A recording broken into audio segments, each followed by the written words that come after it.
हाँ जी, नमस्कार भी सभी को। कैसे हो सारे? तो उम्मीद है सब स्वस्थ हो गए, मस्त हो गए। तो हमारा पिछला टॉपिक पूरा हो गया था, विशेषण, वो हमने अच्छी तरह से पढ़ लिया था। ठीक है, अगला टॉपिक करते हैं हम शुरू, क्रिया। तो क्या होती है अभी क्रिया? एक सामान्य सी बात करें, क्रिया क्या होती है? तो किसी कार्य का करना या होना। अब वो कार्य पूरा हुआ है नहीं हुआ है वो दोनों भी आप कर लो, परंतु किसी कार्य का करना अथवा होना क्या कहलाता है? क्रिया कहलाता है। यही होगा। तो लिखो, परिभाषा लिख लेते हैं हम। क्या लिखेंगे? परिभाषा।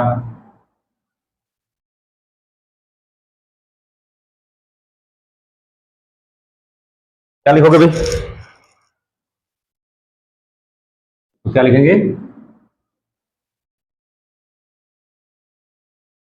वाक्य में जिस शब्द अथवा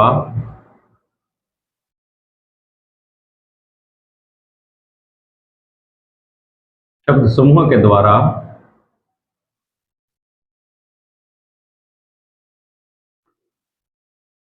किसी कार्य के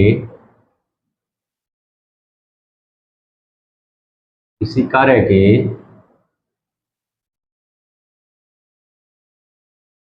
करने अथवा होने या उसकी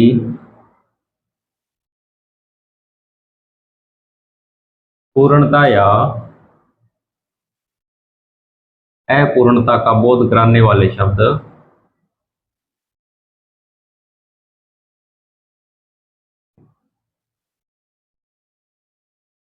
अपूर्णता का बोध कराने वाले शब्द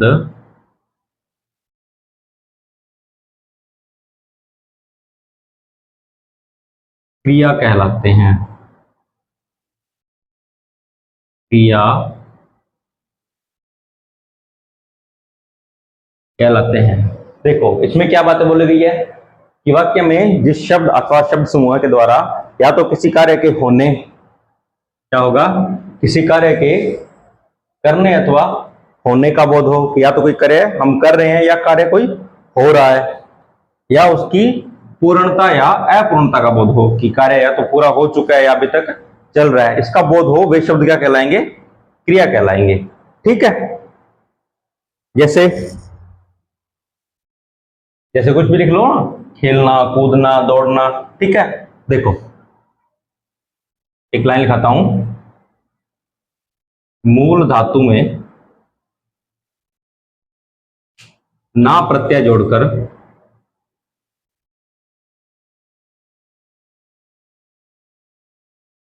मूल धातु में ना प्रत्यय जोड़कर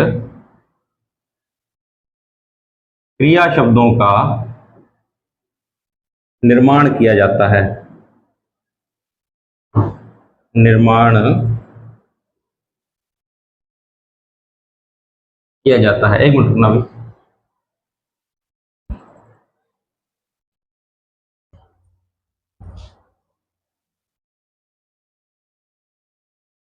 हाँ, अब देखो क्या होगा कि मूल धातु के अंत में क्या जुड़ेगा? ना प्रत्यय जुड़ेगा। जैसे मैं इधर लिखता हूं धातु, इधर हमारा हो जाएगा ना प्रत्यय। ना क्या होता है? प्रत्यय। तो देखो अब मैं लिख दूं अगर धातु गा, हमने ना प्रत्यय जोड़ा, क्या बन जाएगा? गाना। मूल धातु हो जाएगा खेल,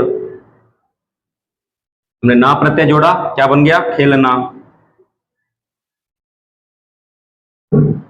और जैसे मूल धातु हो गया पढ़, ना प्रत्यय जोड़ा, क्या बन गया? पढ़ना। ऐसे ही दौड़, ना प्रत्यय जोड़ा, क्या बन गया? दौड़ना। ठीक है। तो किसी भी शब्द के अंत में या किसी भी धातु या मूल शब्द के अंत में ना प्रत्यय लगाकर हम क्रिया का पता लगा सकते हैं, क्रिया क्या है। ठीक है, इसमें गाना है, खेलना है, पढ़ना है या दौड़ना है। ठीक है। तो एक बार इसका स्क्रीनशॉट लो, फिर आगे करते हैं। लो स्क्रीनशॉट जल्दी लो।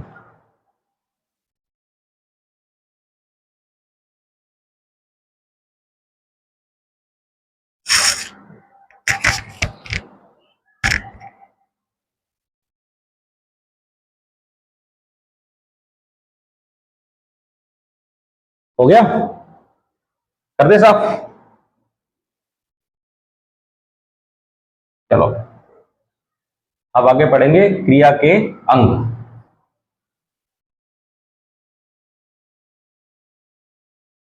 क्रिया के अंग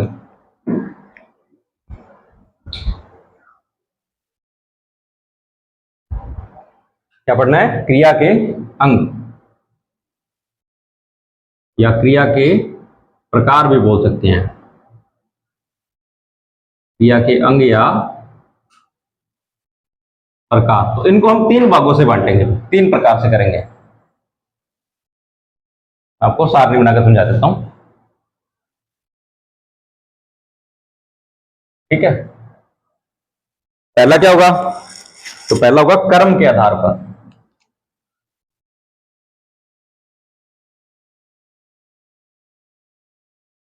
कर्म के आधार पर। दूसरा होगा आपका प्रयोग, प्रयोग रचना या संरचना के आधार पर। प्रयोग रचना या संरचना के आधार पर, ठीक है? और तीसरा होगा आपका काल के आधार पर।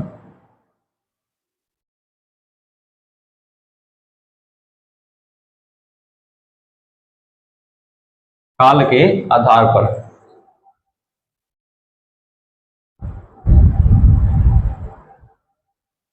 ठीक है भाई?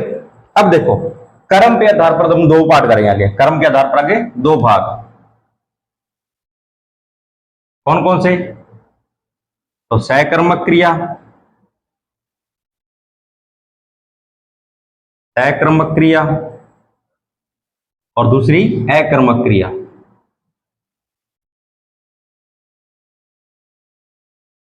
सकर्मक और अकर्मक क्रिया। अब कुछ बच्चे ना थोड़ा गलत बोलते हैं, सकर्मक अकर्मक। नहीं, आपको सही बोलना है। अगर सही बोलोगे तो सही समझ पाओगे, वरना समझ भी नहीं आएगा। सकर्मक अकर्मक नहीं, सकर्मक और अकर्मक। स मतलब सही, अ मतलब रहित, होता है ना? एक सावधान, एक अवधान शब्द होते हैं, जैसे स और अ। स का इस्तेमाल हम करते हैं जहां पे जुड़ी हुई चीज हो, अ का इस्तेमाल करते हैं जहां पे ना जुड़ी हो। सकर्मक, स और बाद कर्म आ रहा है, अर्थात जिसमें कर्म जुड़ा हो, जिसमें कर्म जुड़ा हो वो सकर्मक होगी, और जिसमें कर्म नहीं जुड़ा हो वो अकर्मक होगी। अब देखो, इसके भी आगे दो भाग है, कौन कौन से? तो एक कर्मक या फिर द्विकर्मक। या तो कर्म एक होगा, देखो सकर्मक है अर्थात कर्म होगा। अब या तो कर्म एक होगा तो एक कर्मक, और दो है तो द्विकर्मक, ठीक है? अब करते हैं अगला,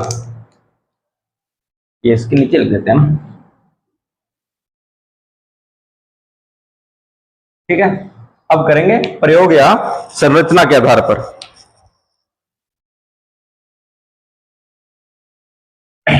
इसकी थोड़ी लंबी बनेगी विसारणी।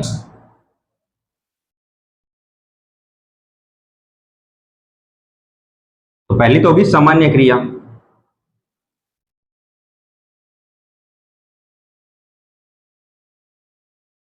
सामान्य क्रिया। नंबर दो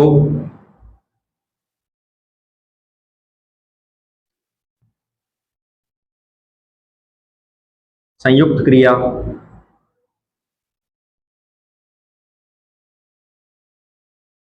संयुक्त क्रिया। नंबर तीन नाम धातु क्रिया। एक मिनट रुकना भी।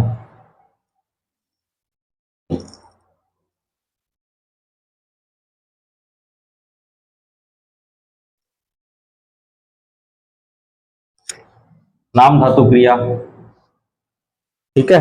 अगली होगी आपकी प्रेरणार्थक क्रिया।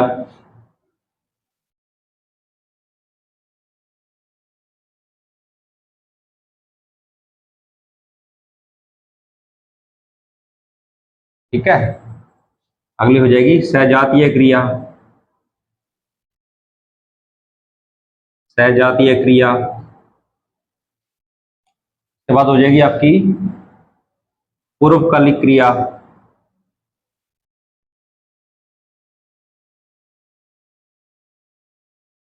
कितनी होगी?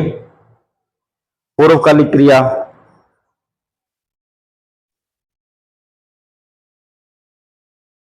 और एक अंतिम हो जाएगी अनुकरणात्मक क्रिया।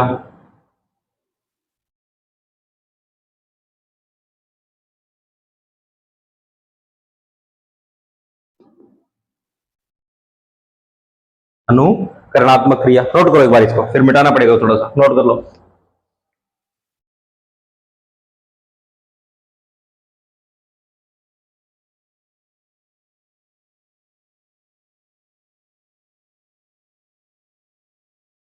एक रह गई भी, एक और नोट कर लो। लास्ट कौन सी रह गई? सहायक क्रिया।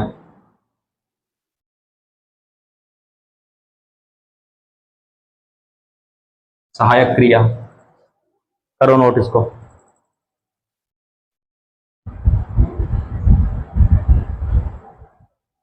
ठीक है, तो इसको एक बार नोट करना। अब ये हम करेंगे नीचे, यहीं पे कर लेंगे, ठीक है। कौन सा है? काल के आधार पर।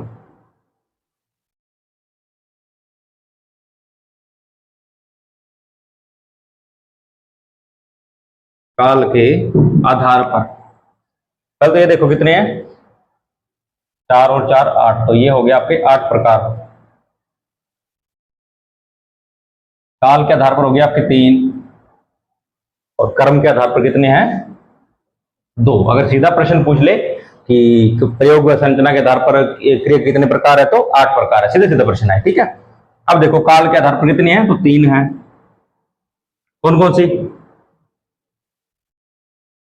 तो देखो भी, काल आपको सबको पता होगा कितने होते हैं काल? कितने होते हैं? 3 होते हैं। कौन कौन से? भूतकाल, वर्तमान काल और भविष्य काल। तो पहला कौन सा होगा? भूतकालिक क्रिया। भूतकालिक क्रिया वो क्रिया जो पहले हो चुकी है। दूसरा वर्तमान कालिक क्रिया।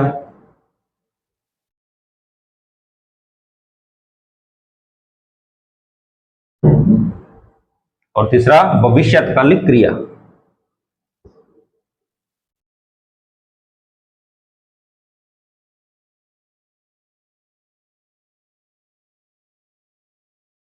ठीक है, ये हमने क्रिया के अंग या प्रकार देख लिए, किसके आधार पर?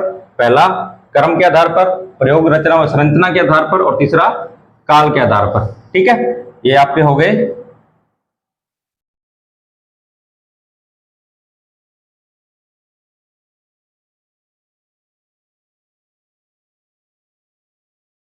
ठीक है, ये मैंने नंबर लगा दिए, भी इनके 8 प्रकार है, 8 प्रकार के नंबर लगा दिए, बाकी आप देख लेना, मैंने करवा दिए है।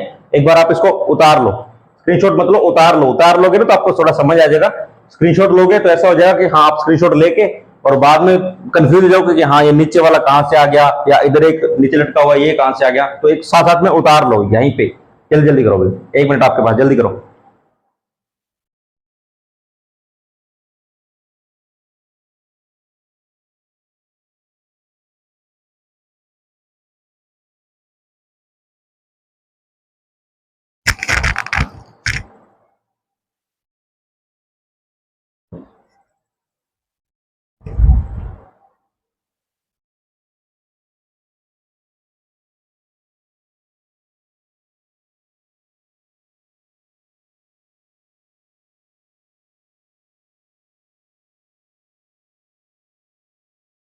हो गया? कर दो साहब, जो नहीं हुआ ना जिनका, एक बार स्क्रीनशॉट ले लो, या चलो 10 सेकंड और कर लो जल्दी उतार लो।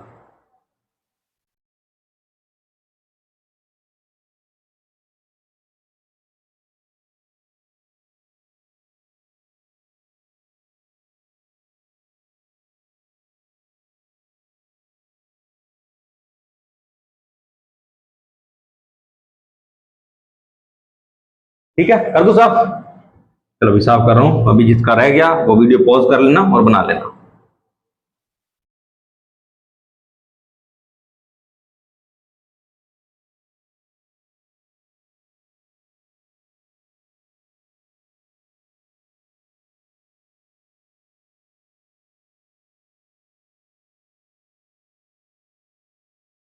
चलो अब हम कौन सा पढ़ते हैं? पहला, कर्म के आधार पर।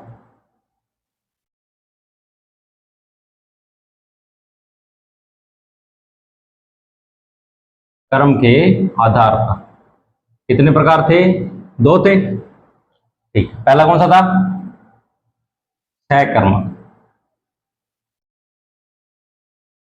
सहकर्मक क्रिया। परिभाषा क्या थी? क्या परिभाषा होगी भी जिसमें कर्म प्रयुक्त हो? चलो एक परिभाषा लिख देते हैं। क्या परिभाषा लिखेंगे? तो लिखो,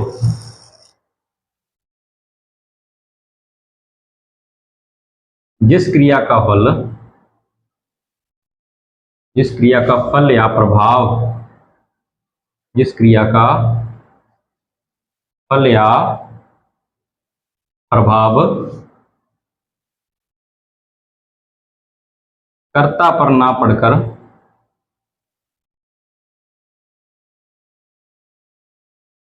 कर्म पर पड़े,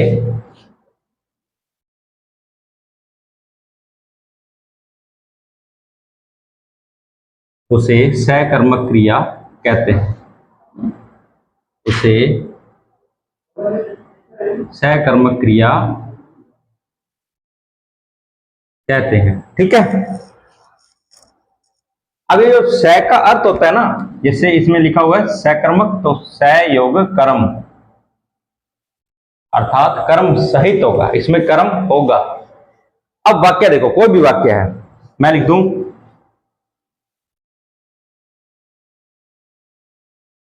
राम केला खा रहा है, मैंने वाक्य लिख दिया। अब देखो कौन खा रहा है? राम खा रहा है। तो राम कर्ता, कार्य को करने वाला, किसी भी कार्य को करने वाला क्या होगा? कर्ता होगा। तो राम केला खा रहा है अर्थात राम कर्ता हो गया। क्रिया, क्रिया क्या होगी? तो मैंने आपको बोला था कि ना प्रत्यय लगा के देखो, ना प्रत्यय जहां पे लग गया वो क्रिया होगी। तो खा के साथ लगाओगे तो क्या बन जाएगा? खाना बन जाएगा, अर्थात खा हो गई क्रिया आपकी। अब क्या खा रहा है? जब आप प्रश्न करोगे ना, क्या क्या लगाकर प्रश्न करोगे तो आपको उत्तर मिल जाएगा, और वो उत्तर ही आपका क्या होगा? कर्म होगा। वो उत्तर क्या होगा आपका? कर्म होगा। ठीक है। तो मैंने क्या बोला? प्रश्न करो। अब एक लाइन और लिख देता हूं कि यदि यदि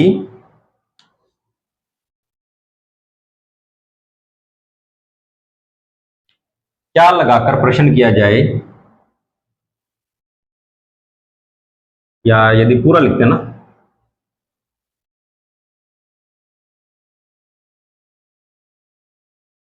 यदि वाक्य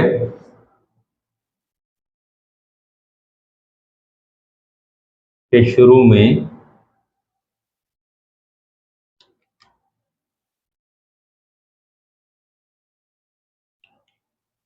क्या लगाकर प्रश्न किया जाए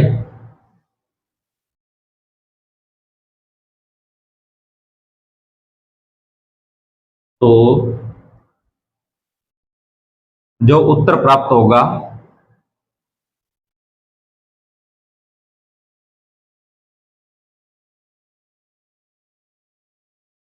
वही वाक्य का कर्म होगा। वही वाक्य का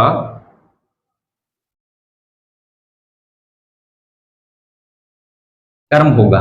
कि आप क्या लगाकर प्रश्न करो, अगर आपको उत्तर मिल गया, उत्तर मिलता ही जो उत्तर मिलेगा वो क्या होगा? आपका कर्म होगा। तो मैंने आपको एक उदाहरण लिख दिया है। क्या उदाहरण लिखा है?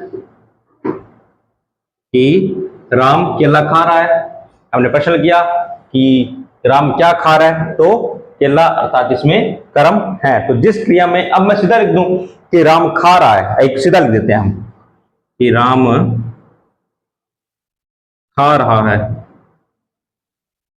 वाक्य तो ये भी सही है, परंतु इसमें खा कौन रहा है? राम खा रहा है। खाना क्रिया हो गई। क्या खा रहा है? हमें प्रश्न नहीं मिल रहा, प्रश्न का उत्तर नहीं मिल रहा, सॉरी, अब प्रश्न का उत्तर नहीं मिल रहा, तो इसमें अकर्मक क्रिया होगी, अर्थात जिसमें कर्म है ही नहीं। तो ये थोड़ा बाद में करते हैं। अब ये देख लो कि क्या लगाकर हम प्रश्न करेंगे, हमें जो उत्तर मिलेगा वो होगा कर्म होगा। इसके एक दो उदाहरण और लिख देता हूं आपको। क्या लिखोगे? नीतू किताब पढ़ रही है। नीतू किताब पढ़ रही है। तो कर्ता नीतू हो गया, पढ़ना क्रिया होगी, और क्या पढ़ रही है, तो किताब पढ़ रही है। तो ये हो गया आपका कर्म हो गया। और लिख लो, और क्या लिखोगे? तो गुड्डू गाना गा रही है। गुड्डू गाना गा रही है। अब देखो कौन गा रही है, तो गुड्डू। क्या गा रही है, अब जैसे देखो गा क्या रही मतलब गाना क्रिया होगी। अब देखो यहाँ पे थोड़ा सा आप ना कंफ्यूज मत होना कि इधर गा लिखा है इधर गाना पूरा लिखा है। आप प्रश्न करके देखो क्या गा रही है, तो गाना गा रही है। मिल गया ना उत्तर। तो ये हो गया आपका कर्म। ठीक है, यहां तक हो गया। अब एक बार स्क्रीनशॉट लो, फिर आगे करते हैं। ले लो स्क्रीनशॉट जल्दी जल्दी, या उतार ही लो।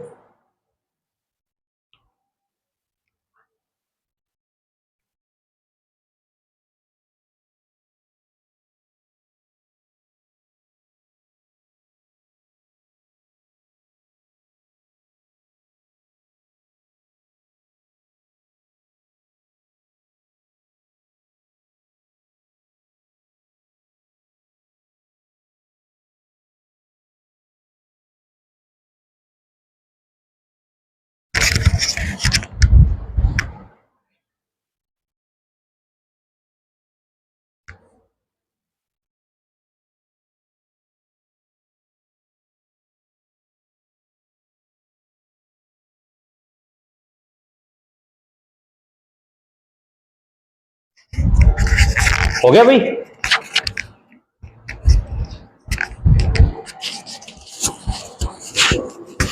हो गया, मिटा दूं?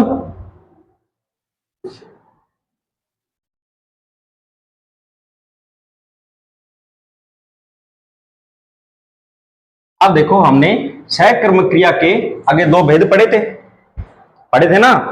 कुछ बच्चे होते हैं कि मतलब वो फोन तो चला रखा है बट वो घूम कहीं और रहे होते हैं, कहीं और ही घूम रहे हैं, कहीं और ही विचरण कर रहे हैं। ऐसा नहीं होना चाहिए। अभी क्लास तो क्लास के टाइम पे, ठीक है। अब देखो सहकर्म क्रिया के कितने भेद थे? दो थे। सहकर्म क्रिया के प्रकार या भेद कितने थे? दो थे। पहला कौन सा था?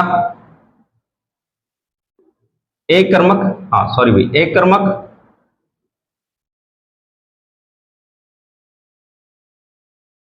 और दूसरा द्विकर्मक। द्विकर्मक पहला कौन सा होगा? एक कर्मक, और दूसरा द्विकर्मक। अब देखो अगर अब मैं इसको ना, ये आपके सामान्य समझने की चीज है, इसको ना भी समझाऊं तो भी आपको समझ आना चाहिए कि मैंने लिखा एक कर्मक अर्थात एक कर्मक होगा, ठीक है। और इसमें लिखा है द्विकर्मक अर्थात दो कर्म हो गए। ये थोड़ा सही लिखना, ठीक है। ये आपको समझ आ जानी चाहिए। अब देखो एक कर्मक का अर्थ क्या होगा?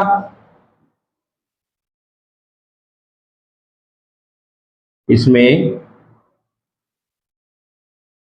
क्रिया के साथ एक कर्म प्रयुक्त होगा। क्रिया के साथ एक कर्म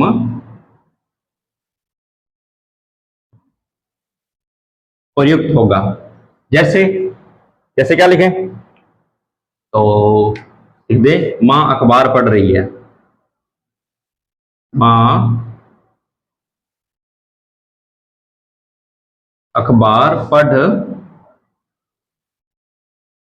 रही है, ठीक है। एक कर्म, अब देखो कौन पढ़ रहा है? मां, कर्ता हो गई। पढ़ रही है, पढ़ना क्या हो गया? क्रिया हो गया। क्या पढ़ रही है? हमने बोला ना क्या अगर प्रश्न करो तो क्या पढ़ रही है, तो अखबार पढ़ रही है। तो हमें एक ही कर्म मिला। क्या मिला? एक ही कर्म मिला, क्या? अखबार, ठीक है। अब अगले में आओ, कौन सा? द्विकर्मक। इसमें क्या होगा? इसमें क्रिया के साथ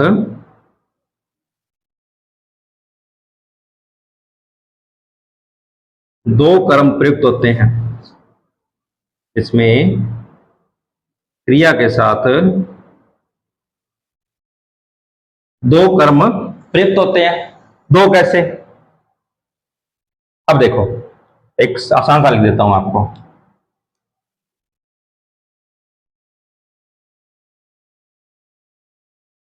मां बच्चों को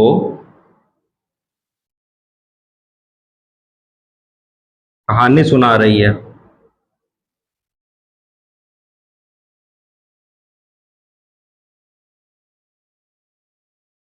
मां बच्चों को कहानी सुना रही है, तो करने वाला कार्य कौन है? कर्ता। कर्ता कौन है? मां। तो ये हो गया आपका कर्ता। सुनाना क्या हो गया? क्रिया। क्या सुना रही है? कहानी। ठीक है। किसको सुना रही है? बच्चों को। दो कर्म। क्या और किसको? तो ये आपके दो कर्म हो गए। ठीक है। और आप सामान्य भी देखोगे ना, इसमें आपको दो चीजें मिलेगी। अब एक मैं और लिख दूं, आप लिख लो वैसे ही कि अध्यापक छात्रों को हिंदी पढ़ा रहे हैं। अध्यापक छात्रों को हिंदी पढ़ा रहे हैं, तो अध्यापक हो गया कर्ता, पढ़ाना हो गई क्रिया। किसको पढ़ा रहे हैं? छात्रों को। क्या पढ़ा रहे हैं? हिंदी। ठीक है। तो दो हो जाएंगे। एक मिनट रुकना भाई।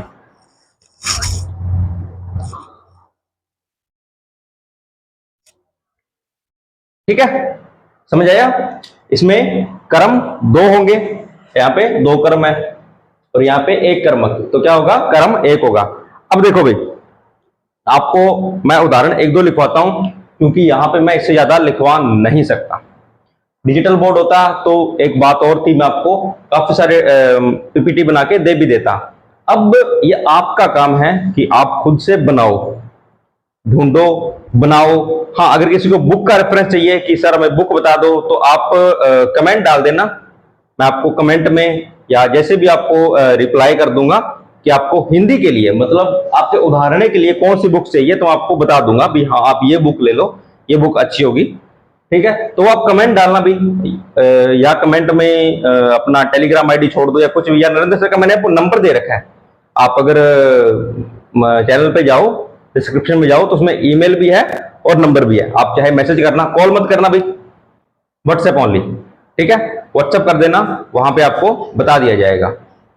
ठीक है, वरना टेलीग्राम आईडी है, उसमें टेलीग्राम भी ज्वाइन है, बायोलॉजी किंग नाम से ही चैनल बना हुआ है, मैं उस बुक पे डाल दूंगा, उस पे उसका पेज डाल दूंगा, बुक का जो कवर पेज होता है, आप वो बाय कर सकते हो। ठीक है, तो इसको एक बार उतारो, फिर अगला करवाते हैं, ले लो।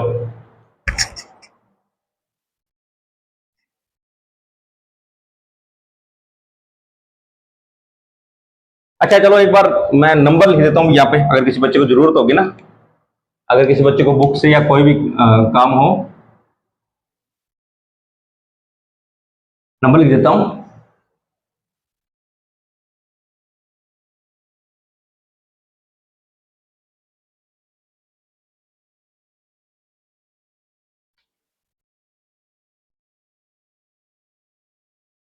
हाँ, इस नंबर पे आप मैसेज करना, कॉल मत करना भाई। कुछ बच्चे होते हैं कि दे कॉल पे कॉल, दे कॉल पे कॉल। कई बार क्या होता है, हम कॉल रिसीव नहीं कर सकते, आप मैसेज छोड़ देना, रिप्लाई कर देंगे। ठीक है आपका, तो एक बार उतारो इसको, फिर आगे करते हैं।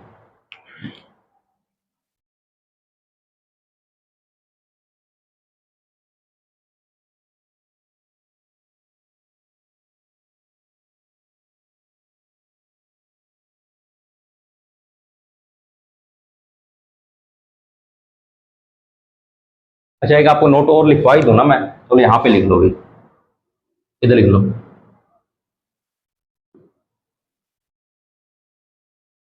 ठीक है।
ये लिखना भाई, क्या है, नोट है, यदि वाक्य के साथ क्या व किसे, एक तो लगाना है क्या, दूसरा किसे, किसने या किसको लगाकर प्रश्न किया जाए तो हमें दोनों क्रम मिल जाएंगे। जैसे इसमें लगाया था हमने कि माँ क्या सुना रही है तो कहानी, और किसे सुना रही है तो बच्चों को, ठीक है।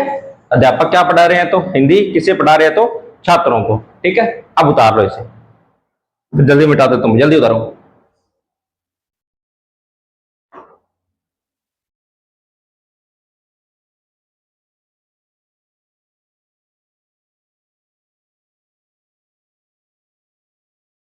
हो गया, कर दो साफ।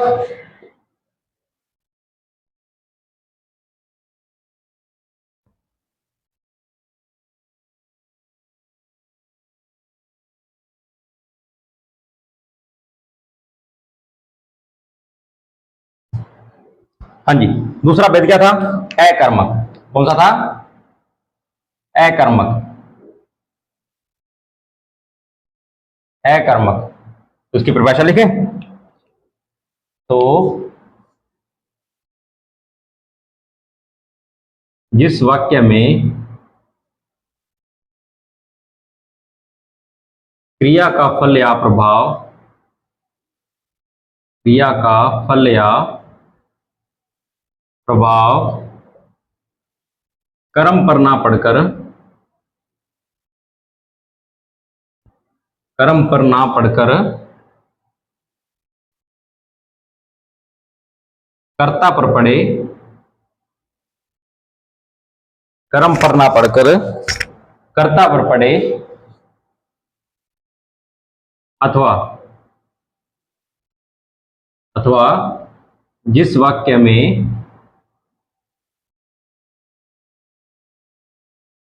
कर्म प्रयुक्त ना हो, कर्म प्रयुक्त नहीं होता, कर लो, कर्म प्रयुक्त नहीं होता,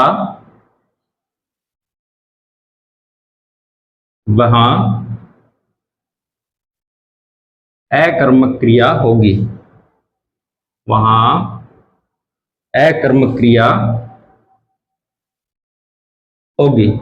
मतलब इसमें कर्म होगा ही नहीं, अगर होगा तो उस पर प्रभाव पड़ेगा, अर्थात इसमें कर्म होगा ही नहीं। सीधे सीधे क्या लिखा है कि कर्म प्रयुक्त नहीं होता, ये लाइन ही देख लो ना बस, ठीक है। अब देखो, आपको उदाहरण लिख के बताता हूं मैं, क्या लिखते हैं उदाहरण, आपको उदाहरण से समझ आ जाएगा। तो क्या लिखते हैं, क्या लिखोगे,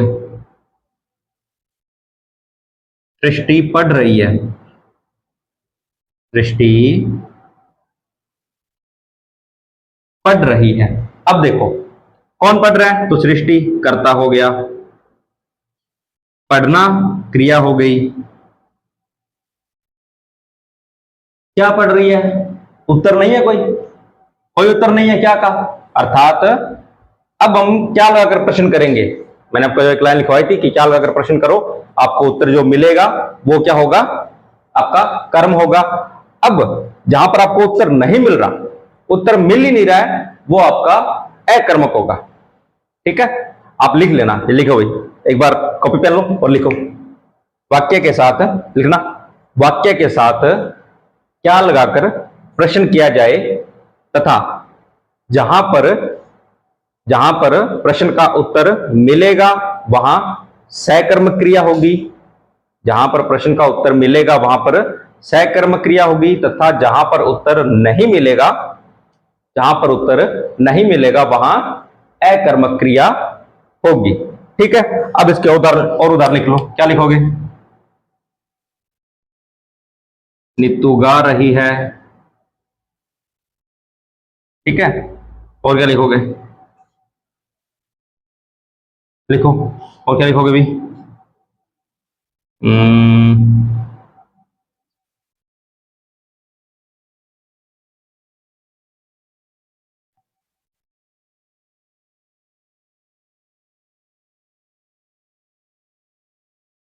लक्ष्य खेल रहा है,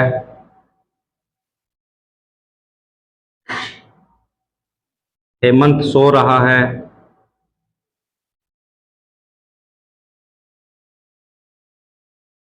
ठीक है। अब इसमें देखो आप, नीतू गा रही है, क्या गा रही है, हमें प्रश्न नहीं, उत्तर नहीं मिल रहा।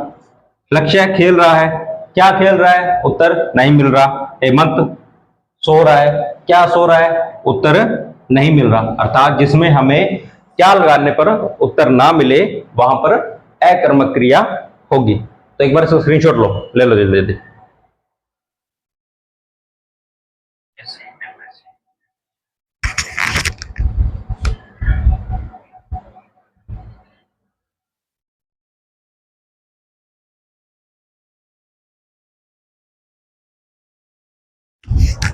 हो गया भाई? अच्छा, थोड़ा ना बच्चे भी आप कमेंट करके बताना अभी कि आपको कितना समझ आ रहा है कितना नहीं। देखो भी, हम मैं और नरेंद्र सर दोनों इससे पहले हम पढ़ा रहे हैं, बट ऑफलाइन कोचिंग में। ऑफलाइन कोचिंग में एक ऐसा होता है ना कि हमारे सामने बच्चे बैठे हैं, मैंने यहाँ पर लिखा, किसी को समझ नहीं आया, तो ऐसा होता है कि बच्चे पूछ लेते हैं कि सर हमें समझ नहीं आया। अब यहाँ पे हम रिकॉर्डेड क्लास डाल रहे हैं, ठीक है। तो अब आपका ये होता है कि अगर आपको समझ नहीं आया, आप हमें कमेंट करके बताओ, आप कमेंट करके बताओगे और हम बताएंगे। और भाई समझ क्यों नहीं आएगा, मैं भी अपना नहीं बोल रहा हूं, नरेंद्र सर का बता देता हूं। उन्होंने बीएससी किया हुआ है, एमएससी किया हुआ है, उसके बाद पहली बार, मैंने आज तक कभी नहीं देखा, इनका मैंने पहला केस देखा था जिनका इनका पहली बार नेट जेआरएफ क्लियर हुआ था और ऑल इंडिया रैंक 205 आई थी। समझ रहे हो ना, बच्चे 3-3 4-4 साल तक तैयारी करते हैं, उनका नेट क्लियर नहीं होता है, और इन्होंने पहली बार दिया, ऑल इंडिया रैंक 205 आई। उसके बाद कम से कम 2-2.5 साल का ऑफलाइन पढ़ाने का एक्सपीरियंस भी है। ऑफलाइन पढ़ाने से एक्सपीरियंस बहुत ज्यादा आता है। यहाँ पे हमें प्रश्न पूछने वाला कोई नहीं है, ऑफलाइन कोचिंग में होता है प्रश्न पूछने वाले बच्चे बहुत होते हैं आगे। तो जब आप प्रश्न पूछोगे तो टीचर पे प्रेशर और आता है, फिर उसको और पढ़ना पड़ता है, ठीक है।